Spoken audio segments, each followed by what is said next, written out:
The threat of Islamist terrorism is absolutely real. The attacks in London weren't unpredictable or undefined. They were carried out by a cell of terrorists who believed that global Sharia law ought to be implemented, that the Dar al-Harb, territory of war, must be turned into the Dar al-Islam by forceful means. In order to fight the threat of Islamism, 3 myths must immediately die, and we in the West must do all we can to put them to death.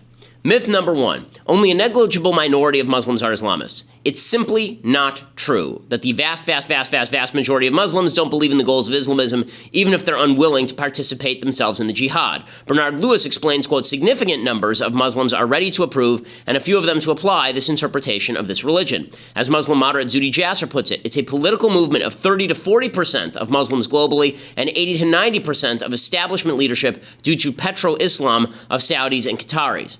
Myth number 2, not everyone who is nonviolent is non-Islamist.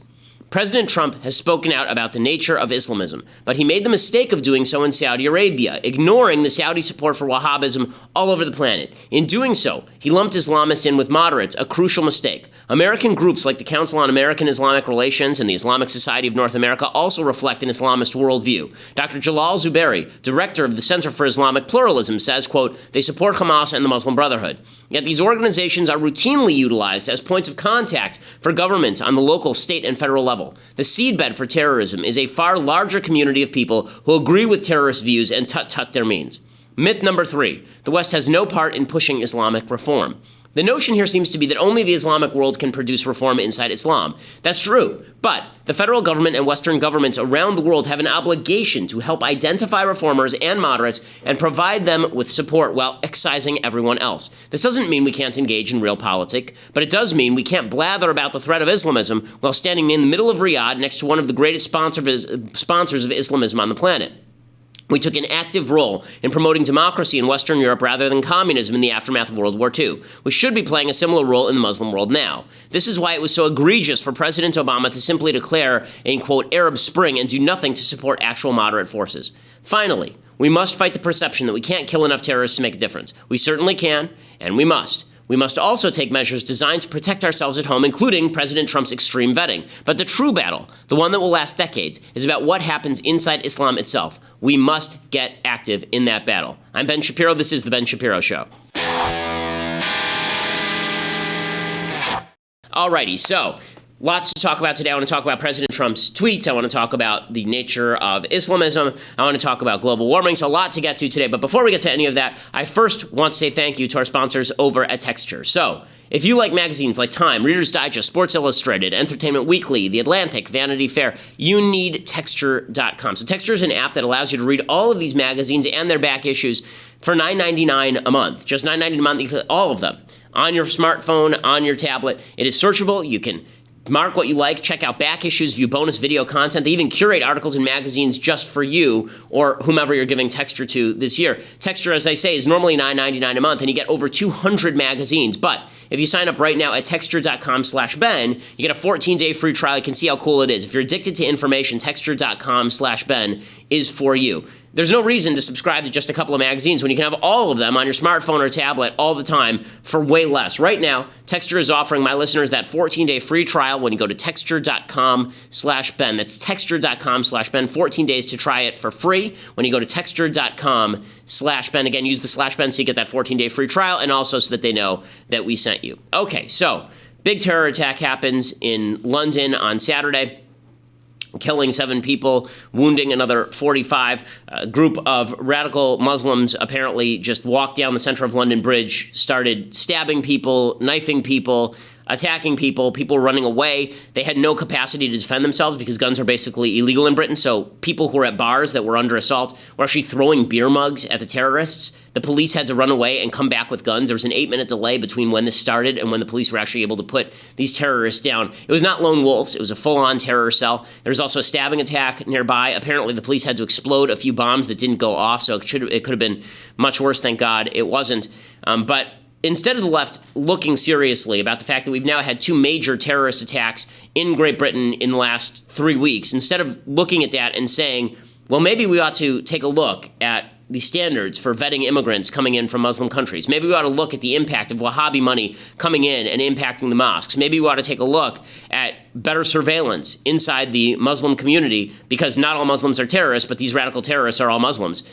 Instead of doing that, the left has decided it's very, very important instead to go after President Trump. So President Trump, again, he just tweets what's on his mind, which is not a wonderful thing. I want to talk about whether this is effective or not in a second, but the first thing to note is that the left is using President Trump's tweets as a way of avoiding having to talk about the real issues that are cropping up inside the Islamic world. So President Trump tweets, here's what he tweeted, this is on Sunday. He said, we need to be smart, vigilant, and tough. We need the courts to give us back our rights. We need the travel ban as an extra level of safety. So, number one, the left jumps all over that because they say, okay, what does this have to do with the travel ban? Because the travel ban, none of these people were actually from any of the countries covered by the travel ban. And then he tweets next, whatever the United States can do to help out in London and UK, we will be there. We are with you. God bless you. Okay, see, that's actually what the president should be tweeting, and then he should save all the rest of the policy talk for a big policy speech that he'd give on Monday about the threat of radical Islam and how we're actually going to counter it and who our allies are in that fight and what policies ought to be promulgated up to and including the travel ban.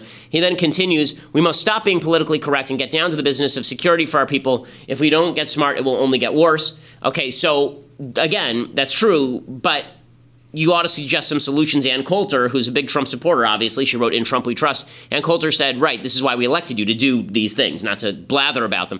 And then he also tweeted, at least 7 dead and 48 wounded in terror attack, and Mayor of London says there is no reason to be alarmed. And here he's talking about the mayor of London is a guy named Sadiq Khan, who is a Muslim guy who has downplayed the threat of terrorism in the recent past. The mayor of London said there's no reason to be alarmed because of the extra police presence. Obviously, that's silly. I'd be alarmed if I were in London right now. I'm not sure why Trump was going after Sadiq Khan, per se, on this. I mean, there are many reasons to go after the mayor of London. This seems like a bad reason to go after the mayor of London. And so that. Is there one more Trump tweet here? Okay, and finally, do you notice that we are not having a gun debate right now? That's because they used knives in a truck. Okay, that's true, but the way that he phrases that makes it sound like it would have been better if they had guns so we could have a gun debate, which is weird. But in any case, is any of this really egregious stuff? Is any of it truly terrible? No, none of it is truly terrible. It's also not effective. I'll discuss the effective point in a second. But the point I really want to make is that the left is jumping on Trump's tweets in order to go after Trump. So you have idiot Reza Aslan on CNN, who is just an awful, awful commentator, a guy who's eaten human brains, by the way. And Reza Aslan comes out and he says that Trump is a quote-unquote piece of bleep. It's a CNN commentator saying that about the president of the United States. And then an MSNBC anchor comes out and says, maybe Trump is trying to provoke a terror attack in the United States to prove a point. Here's what this MSNBC anchor had to say. Is the president trying to provoke a domestic terrorist attack with this Twitter rant? Because only to prove himself right. That's Thomas Roberts, which is just idiotic. No, he's not trying to provoke a domestic terror attack with his Twitter rant. That's so stupid. It's not like ISIS is sitting around going, oh, Trump tweeted something nasty. Let's go kill Americans. Like, they want to kill like they killed plenty of them during Obama's time. This idea that Trump his tweets are responsible for an uptick in terror is just silly. And then you have idiots like Bette Midler, who just, I mean, there are no words to describe the stupidity of this tweet. She said, more sorrow and grief at the hands of madmen in London. Men and religion are worthless. Okay. How about like the guys who are the soldiers killing the terrorists? Are they worthless as well? How about the men who were killed by the terrorists? Are they worthless? Are the police worthless? How about the guy who's your father? I assume that you find him not worthless. Is he worthless as well? Also, I'm weirded out by the fact that she lumps in all religion together. This is something the left likes to do so that they can avoid having to talk about the real threat of radical Islam and the fact that Islam has a unique relationship with terrorism that does not exist in Christianity or Judaism. Men and religion are worthless. Really, like, all religion is worthless? Like the Jainists are a problem? The Jainists are the problem? Like, I'm confused. Buddhists are the problem now? Again, anything to avoid discussing the real issues here. The real issues of what percentage of Muslims are actually radicalized, what percentage of those radicalized Muslims are actually terrorists.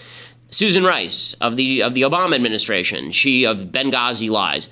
She came out, and former national security advisor, and she says that Trump's travel ban isolates Muslims. So she's, again, attacking Trump as opposed to talking about what strategy should actually be used with regard to combating radical Islam.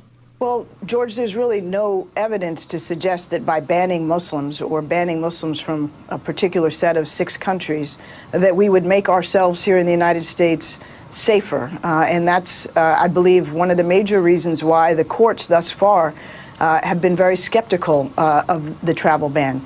Moreover, I think there's a very real risk that by stigmatizing and isolating Muslims from particular countries and Muslims in general, that we alienate the very communities here in the United States whose cooperation we most need to detect and prevent these homegrown extremists from She's being spending all able of her to carry time out arguing attacks. about the travel ban against Trump, and it's all about Trump's tweets, because if Trump hadn't said anything, then right now we'd be talking about the nature of radical Islam and what we actually have to do to fight it.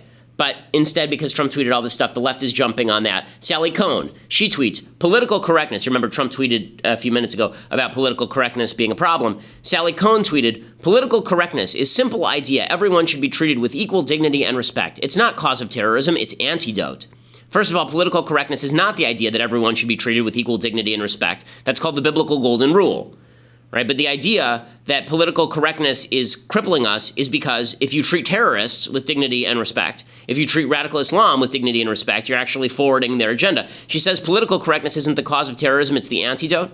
Okay, number one, Islamist terrorists don't deserve respect, and they're not killing Londoners because people were mean to them. Duh. But then she said, look, Oregon, between an Islamophobic attacker and men who stood up to him, who do you believes in being politically correct? Whose side you on? And then she said, of those multicultural kids in Manchester versus maniac bomber, who do you think believes in treating everyone with equality and respect?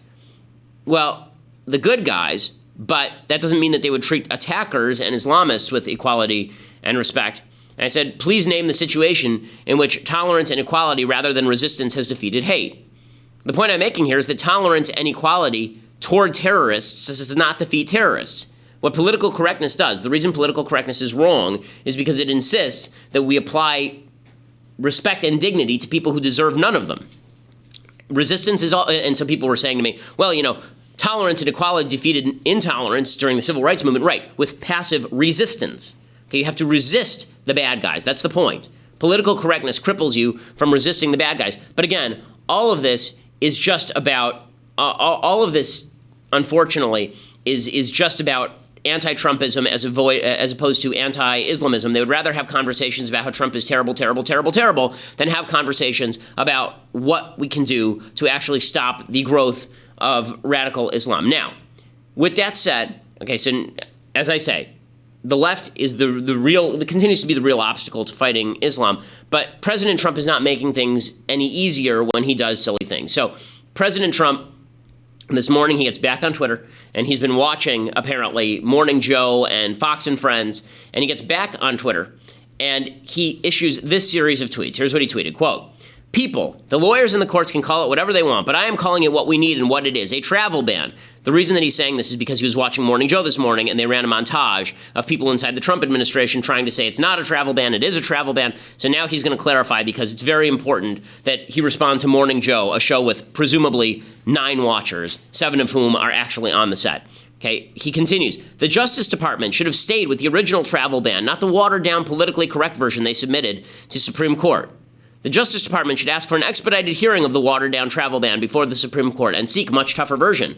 In any event, we are extreme vetting people coming into the U.S. in order to help keep our country safe. The courts are slow and political. And then he flipped over to Fox and Friends and tweeted, he tweeted at Fox and Friends, Dems are taking forever to approve my people, including ambassadors. They are nothing but obstructionists, want approvals, period.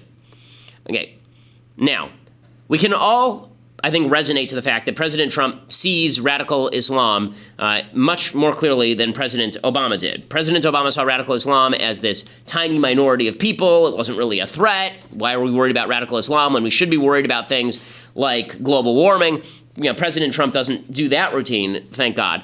But I'm going to talk in a second about just what Trump is doing and whether it's effective or not. Because listen, it's all well and good for a Breitbart commenter to say things that you agree with. It's well and good for me to say things that you agree with or disagree with. But the President of the United States has a job, and that is to implement policy, not to sound off on Twitter. And if his sounding off on Twitter actually makes it harder for him to implement policy, then he's not doing his job. Before I get to that, I want to say thank you to our sponsors over at Zeal. So, if you want to make anybody in your family extremely happy, you need to download the Zeal app right now. Go to Zeal.com, promo code Ben, and then you need to order a massage for family or friends. Makes for a great Father's Day gift. I remember the first time we used Zeal, the massage was supposed to come for me, and my mother-in-law was in town. I decided it would be much more useful to have her have the massage, so I gave it to her. Our relationship has been even better than it normally is ever since. But everyone in my family has used Zeal. My sister has used Zeal, I think, 3 times. I've used it twice. My wife has used it. My father has used it. My mother has used it. That's because Zeal, what they do basically is they send a masseuse to your house. Instead of you having to go down to the local spa and then schedule an appointment, instead, they send one of their 8,000 licensed massage therapists with a massage table and music and everything you need to turn your living room into a spa and give you a 5-star massage. Scheduling, booking, payment, fast and easy. Even the tip is included. There's no money changing hands. It's all done before. Zeal costs on average 20 to 50% less than if you go into your local spa or hotel. And right now, to help you get started, our listeners can get $25 off their first massage if they use promo code Ben at checkout. So again, go to Zeal.com, promo code Ben. You get $25 off your first massage, and you get $20 off all massages, plus a free massage table and sheet set by signing up for Zeal's massage membership. That's a $380 value, yours free when you sign up for an actual membership. There's no initiation fee to join the membership, just a great additional savings on top of that $25 discount you're going to get when you use promo code Ben. So go to Zeal, it's spelled ZEEL.com, or on Zeal's iPhone or Android app, and then make sure to click add promo code at the checkout to use my code Ben, and you get $25 your first in-home on-demand massage. Again, fantastic service, and it makes a great present for family and friends. Great Father's Day gift as well. Okay, so as I was saying, President Trump got on Twitter this morning, and this is an ongoing problem for President Trump. I agree with many of the things that he says. The travel ban, as I've said before, I don't think it's fantastic. I don't think it's terrible. I think it's insufficient in some ways and overbroad in others. In other words, it covers some people who ought not to be covered, and it doesn't cover people coming from Britain, where these terrorists were from, or France, where many terrorists are from, or Germany, where many terrorists are from, or Saudi Arabia, where many terrorists are from, or Egypt, where many terrorists are from. It covers a series of countries that are high terror, but high terror mostly inside the country, not necessarily exporting terrorism to other countries per se in mass numbers. So what Andrew McCarthy has said, and I think this is correct, is that if you actually want to stop importation of terrorists, what we actually need to focus on is less the travel ban and more on the extreme vetting Trump talks about. And this would be increasing standards with regard to vetting of people coming into the country, screening for ideology, screening for values, screening for, yes, which mosque did you go to, and was that mosque funded by Saudi Arabia, for example? These are questions that ought to be asked.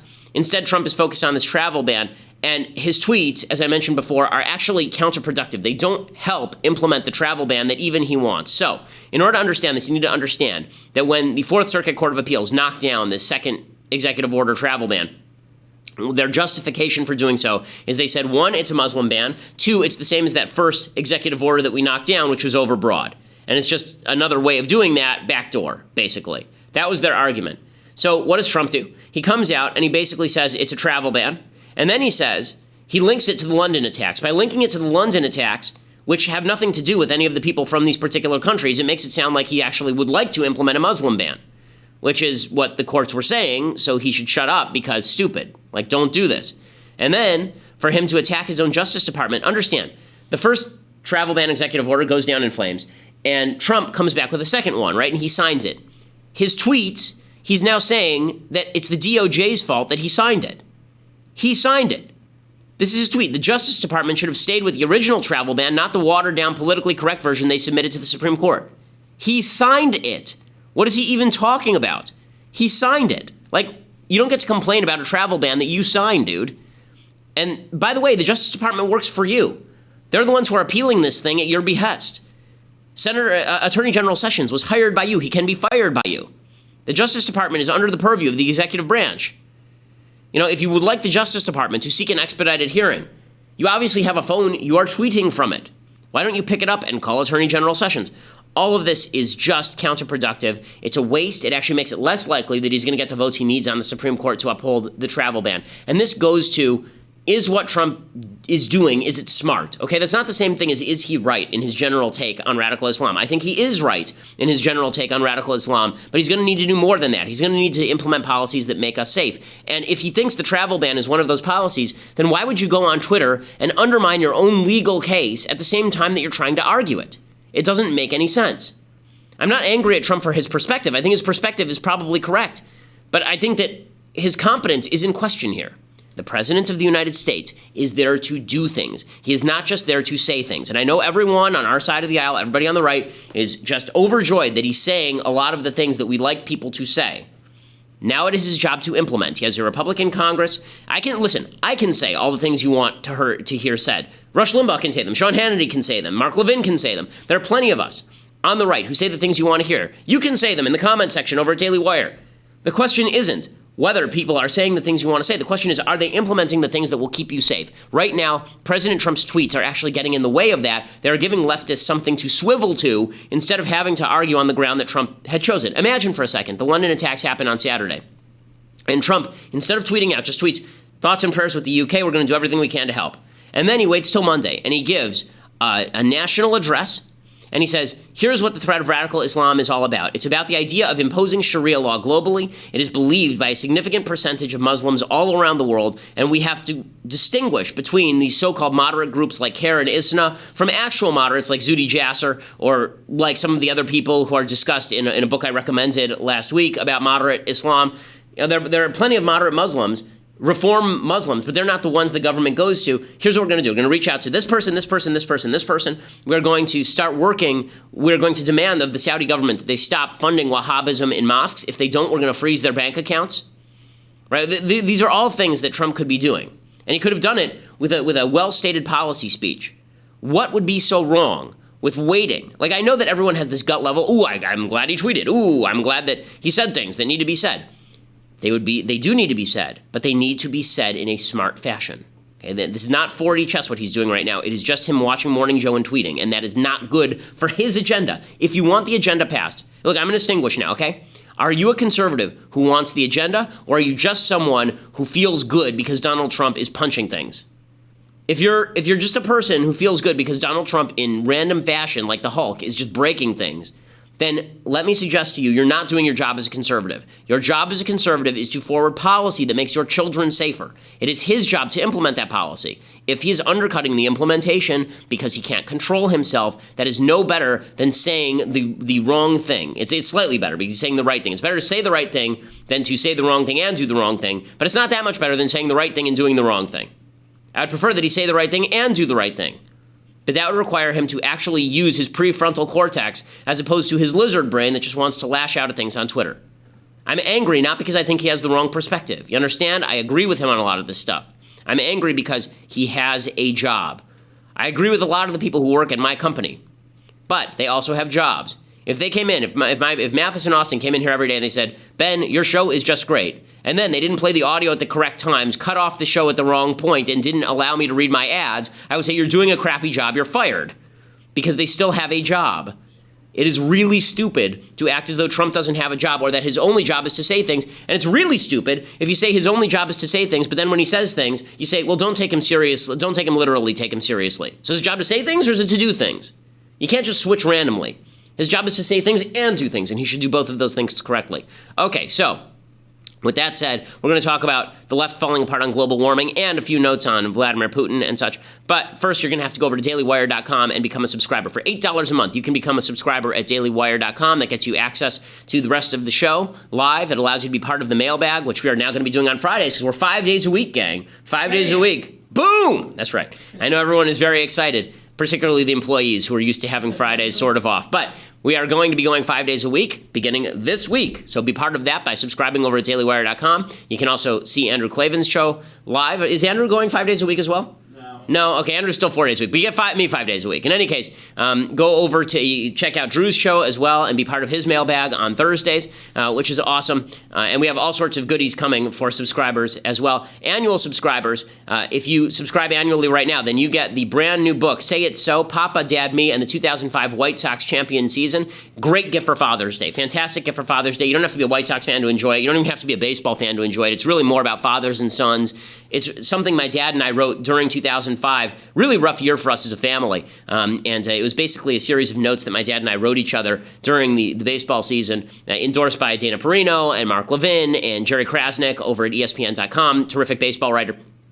It's available on Amazon.com right now as well for $12, but you get a free signed copy. The ones at Amazon aren't signed. You get a free signed copy when you become an annual subscriber over at DailyWire.com. So go check it out right now, DailyWire.com. Or if you just want to listen later, go to iTunes or SoundCloud and leave us a review. We always appreciate it over at iTunes. We are the largest conservative podcast in the nation.